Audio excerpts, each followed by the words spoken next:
my name is Lynn Lambrecht. Thanks for joining me today. This is the 6th video in my series for the Living Planner. In my first 5 videos, I discussed the importance of how to prepare and organize.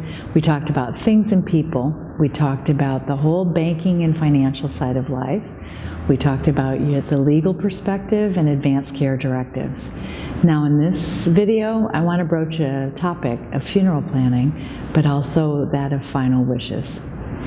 You know, there are so many decisions to be made with funerals and final wishes that I am going to ask you to go deep within you to just say, how would you like to be remembered? What is your legacy? How would you like your family to celebrate your life? I know for each family that this is very, very personal, and with my mom, I know that she would have very distinct opinions.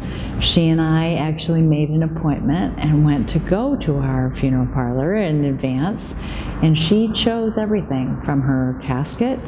We talked about readings, we talked about the service, we talked about music, we talked about the burial, and that was done in advance. I then was able to communicate that with my family. I'll tell you, that piece is a real comfort to me, especially now as we, get into that time of actually needing to use it. The other part of the final wishes is your obituary. How do you wish to be remembered? When you're thinking about how you wish to be remembered, ask yourself a few questions. Do you like the comfort of ritual and tradition? Do you want something uniquely different? Do you want a combination of being a little bit solemn but also a celebration? Incorporate some of your personality into whatever it is, how you plan your final wishes. They're powerful for your loved ones, and it benefits everyone when you actually communicate these wishes. This is the one piece that I have found out throughout the country when I've been meeting with people. They've told me that while they've begun the organizing, or maybe they've even begun planning and executing, they had not really been communicating and relaying their preferences to their family and or friends. Okay, now follow-ups and contact. Oh my gosh, I've got to tell you that speaking from experience, my brain requires some help in keeping things straight. The days after the death of someone that you love, they can become very, very blurry.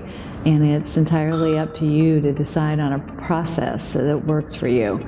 I think what's important for me to emphasize at this point, go ahead and make sure that you're documenting who you see, documenting who you meet. Also, keep some documents in hand when it comes to the items that are needed for the hospital, for the funeral home, etc., etc. It can be tedious and exhausting. Make sure to get some rest. Prepare for the amount of time that you're willing to invest each day on notifications. I've got to tell you, take a small chunk each day would be my recommendation, because it is tiring and you're going to have a lot of follow-up. Now, most importantly, I know I said it before, to rest. Care for yourself in this process. This is truly the whole grieving. When you're planning in advance, I mean, it's a little bit easier, but when you're dealing with it and helping loved ones transition, it becomes very, very tiring. Okay, we all face it. Are you ready? Contact me at any time for an initial consultation or just to provide feedback. Email me at lynn@thelivingplanner.com. I'll look forward to your feedback, and I hope you've enjoyed the series. Thanks again.